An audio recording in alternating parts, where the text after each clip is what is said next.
Initial jobless claims in the United States have ticked up over the last month, now showing the largest number of people filing for unemployment since late 2023. This breaks a streak in the downtrend in initial claims we've seen since June of last year. At the same time, we have the economic surprise index that's widely followed by investors that has dropped to the lowest level since the beginning of 2023. We're already seeing headlines from various news outlets talking about a recession, talking about a hard landing. Is this what has been behind this market volatility that we've seen since March of 2024 as the market begins to price in a more difficult economic environment? Well, no. If you've been watching our videos, you'll know that the recent correction on the S&P 500 was not due to recessionary concerns. It was a result of rapidly rising interest rates. Back in March of 2024, the equity investors were unbelievably optimistic regarding interest rates. To cut a long story short, investors were pricing in that the Federal Reserve was going to cut interest rates down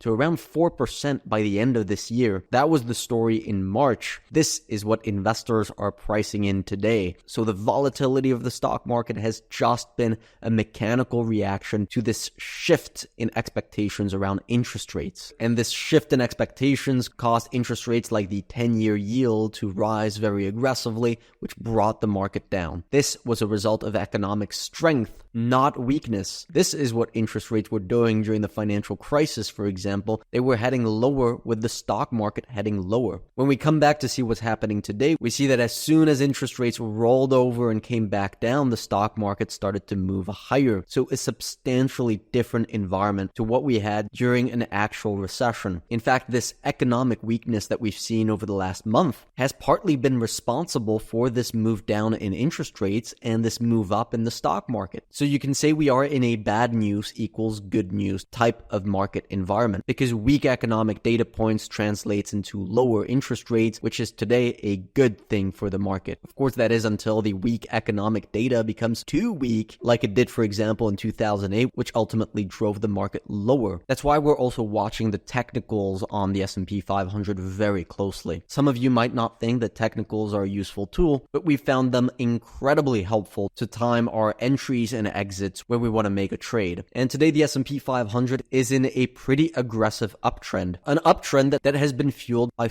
falling interest rates. As long as it remains within this price channel, we think that means we're still in the same market environment. If it breaks this channel, that tells us that this aggressive uptrend we've seen on the S&P 500 is maybe coming to an end. We had a similar price channel between March of 2023 and July of 2023 that did end up being broken, also because interest rates were rising quite rapidly here, and the S&P 500 moved down another 6%. For now, that's not the case today. In fact, the stock market bounced quite nicely off this price channel. And at the same time, we do have indicators suggesting that smart money is betting on more upside on the market today. An indicator called the OEX open interest ratio just reached an extremely low level. This is basically an indicator telling us what OEX option traders are doing. And they're pretty good at timing the market. You can see every single time that this open interest ratio reaches an extreme low, the market is setting up for another move higher. When you see spikes in this ratio, however, you want to keep an eye out for a more significant correction. That was the case in August of 2022, in November of 2021, and in February of 2020. All of these spikes were followed by pretty substantial correction in the months that followed. So today this is providing quite a bullish reading for us, suggesting that these OEX options traders are betting on the market to continue moving higher. Now this could turn around very quickly, but for now it seems these smart money traders are on our side. Now, one argument for why the S&P 500 could see more volatility over the next couple of weeks is that we didn't see a huge amount of fear in April of 2024. What do I mean by that? Well, the market typically bottoms when most investors and traders are the most fearful. There's an indicator called the put-call ratio, and you can see every time that you see a big spike in the put-call ratio, that tells us we've reached a maximum amount of fear in the market because the vast majority of investors and traders are placing put options on the market, meaning that they're trying to hedge against downside. You can see every time that happens, we see a bottom occur on the S&P 500, often followed by substantial upside. This correction in April did see the put-call ratio rise, but it never reached these extreme levels that you see at the bottom of market corrections. Of course, seeing this type of spike is not 100% essential